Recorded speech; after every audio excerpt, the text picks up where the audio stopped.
In today's video, we'll talk about filmmaking in extreme environments.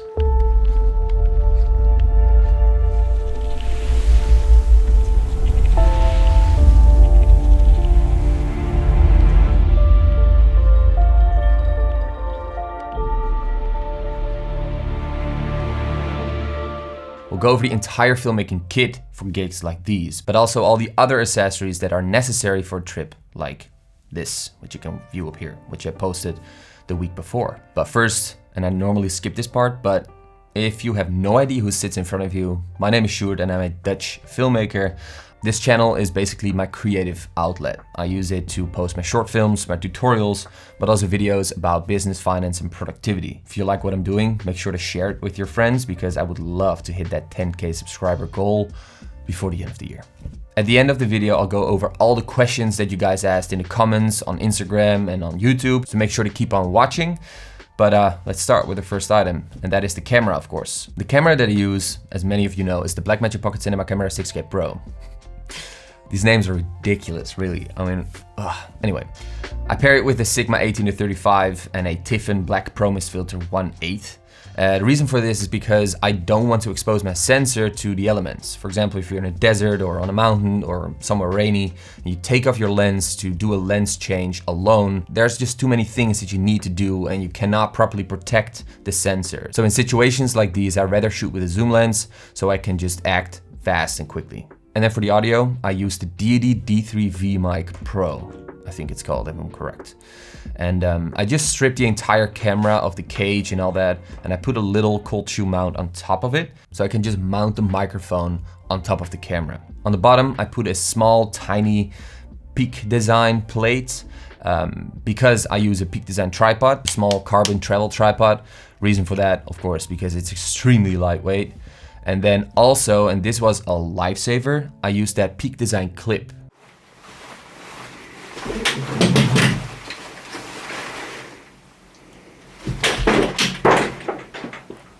All right. Alrighty, let's go. Let's go. I could just grab my camera real quick and I didn't have to take my backpack off because it was extremely heavy. And that just drains your energy if you need to, take your backpack off, put it down, zip it open, take the camera, make the shot, put it back in, zip it back up, and that's just too much stuff to think about. If you just clip it loose, shoot, clip it back in, it's done. The only downside is that my backpack, the Tilappa, the f-stop Tilappa, had pretty big shoulder straps. So I couldn't fit that clip on the shoulder straps. So I had to sort of improvise and put it on the hip belt, which wasn't the best idea because it was sort of interfering with my climbing belt. You can't have everything in life, so yeah. Anyway, the next thing are the batteries and the cards. A lot of you guys were interested and curious about what kind of batteries I use, what kind of cards I use, blah, blah, blah. So the cards that I used were the Angelbird CF Express, not Express, the CF2 cards, and the batteries are just regular China knockoff brands for MPF 55s. I brought a lot, like 14. And the reason for this is because I was planning to shoot a lot of time lapses, which technically is one battery per time lapse. It holds up for about 2 hours. But, we had a clear blue sky and there's nothing less exciting than shooting a time lapse of a clear blue sky because there's nothing moving. I was thinking about clouds that were sort of waving in like a mountain, whatever, you know what I mean. But that wasn't happening, so I didn't do it at all. Over the course of these 2 days, I used 4 batteries only. The reason for this is because I flip off the camera every time I'm done with a shoot. And the great thing about the pocket camera, which I mentioned in a ton of my other videos, is that it boots up in 3 seconds. That way I can just flip it off, and just keep on walking or do my thing. And then once I want to shoot something, I flip it on, clip it away from my belt. And once I'm ready to shoot, the camera is ready to shoot as well. This way you preserve battery life dramatically. Another tip is to keep the batteries close to your body because, batteries don't like the cold. So if you put them in like a waterproof bag, like this one, it's a Sea to Summit sort of waterproof, very thin, ultralight bag, you can put them somewhere close to your body and your body heat will heat up the batteries and they will regain their power a lot longer. So that's a very good tip if you are in very cold environments. For us, it was about -5, -10 degrees Celsius. At night, it was a little colder, but then I just put the batteries in that bag, in my sleeping bag, at my feet. Nice. Then for the drone, I use my Mavic Air S2. I used 3 batteries and they lasted for 2 days. I was out of battery life after these 2 days, so that's a good thing. I kind of calculated it so I could, sort of figure out how many shots I could make, but I had plenty of time because this drone just stays in the air forever. All right, next up is the safety gear. And this is the gear that you need to bring on a trip like this, especially if you go into the mountains, but especially if you go onto a glacier. So glacier is a little different from regular free riding or ski touring because there's crevasses. A crevasse is a massive ice sort of crack that you can fall into. So you need to use a climbing belt. I use a Black Diamond climbing belt. It's, I don't know, a very basic one, but this is very comfortable. It has soft padding, so it's nice to, wear for the entire day and to move around a lot in. So climbing belt, you can't go without it. Then, of course, you also need a lot of carabiners, which are these things. Then you also got your belay device to, abseil and to rescue other people if you need to. Then you've got your slings. Oh, nice. And then you've got your prusik ropes, and these are pretty much essential if you want to prusik up a rope. So for example, you're in a crevasse, you need to get out. You can make a prusik knot and then just, gradually sort of climb up the rope without losing too much power or energy. The next thing is the safety triangle, which is basically your beacon, your probe, and your shovel. These 3 items, you always have them with you if you go ski or snowboarding outside of the slopes or into the backcountry. The reason for this is the beacon, which is this little device, make sure that it sends out a signal. So for example, you get caught by an avalanche and you're buried somewhere, your friends can put this device on search mode and they can find you, roughly. And then once they did find you, they can use a probe. It's basically a long stick, a foldable long stick. Think about like a tent stick. And you can just poke in the ground. Once you feel something, you can use your shovel to dig your friend out of the snow. Of course, this whole safety triangle is something that you rather not use, never, but you need it. You cannot go without it.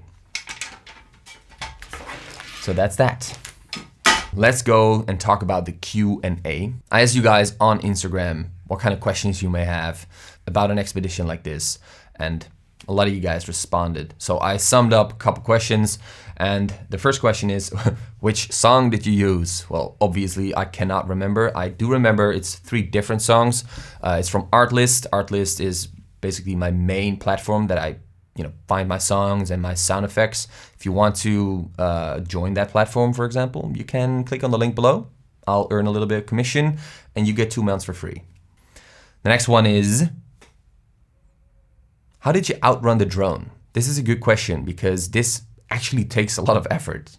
You probably don't really think about it, but personally, I don't like it when you are in the shot while you're, shooting your subject. So first, I had to wait for a long time before Martina and Gerke were far away enough so I could, do like a parallax around them without me being in a frame. And then I had to sort of sprint up the mountain to, regain my lost time.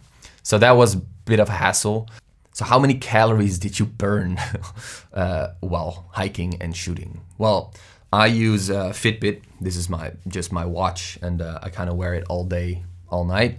And it said that I burned on day 1 5,619 calories, which is insane. And then on day 2, 5,103. Kind of trust this thing because I felt hungry pretty much the entire day and I ate a lot. And then also to get back on the food question, which was a question indeed, what kind of food did you use? Well, of course, I used this food as the dinner meal, but I prepped oatmeal at home in like these tight sealed bags. Just put oatmeal, cinnamon, cacao, some nuts, peanut butter, all the rich fatty food into this bag, and I just poured in water and ate it. That's a really good breakfast because it's, you know, packs a punch and you can definitely hike up the mountain with it. And then throughout the day I just ate like nuts and bars and I don't know, chocolate, a lot of chocolate. It has, you know, dark, like 90% cacao chocolate. Yeah, that's about it. How were you able to see the screen of your drone and of your camera? Well, the first one is the drone. I put my jacket over my head while, you know, droning, and I turned away from the sun. So I always made sure that my screen was in a shadow area. Otherwise I couldn't see shit because my phone has like, what, 600 nits or something? I don't know. So that really doesn't work. So you need to make sure that you're in a shadow area. For the camera, which is the Blackmagic Pocket 6K Pro, it has a 1500 nit screen, and I actually used it on 50% output and I still could see, even in sun, and I don't know, it's just an amazing screen. Where did you learn all this stuff? Well, I was fortunate enough to go to school where, you know, outdoor activities were one of the main things that we were taught. You know, I was doing snowboarding as a minor, and then I was doing outdoor sports as my other minor. So basically, we went on these expeditions with school, you know, and Martina, the woman in the film, is actually my teacher, or was actually my teacher like 6 years ago. So it's pretty cool that I can now do all these things together with her while she was my teacher back in the day. So yeah. And of course, because it interests me, I kept on doing it later, you know, after school. I went on these expeditions. I did a lot of ski touring, or splitboarding rather. So yeah, that's it basically. So one thing that I forgot to mention is the snowboard that I use. Kind of important is the splitboard. This is a snowboard kind of sawed in half. You can take off your bindings and then put skins underneath. And that way you can walk up the mountain without gliding backwards. And once you're on top, you just, you know, put it back in its regular order and glide down. Pretty cool. All right. It's freaking heavy though. Okay guys, that's about it for this video. Hopefully it was kind of informative. Hopefully you learned something. If you have more questions about filmmaking or outdoor combination thingies, let me know in the comments below. I would love to help you out. Make sure to like this video, helps the channel grow. And don't forget to share this stuff, my channel, with your friends. Will be amazing to hit that 10K goal. That's it. Thank you so much for watching. See you guys later.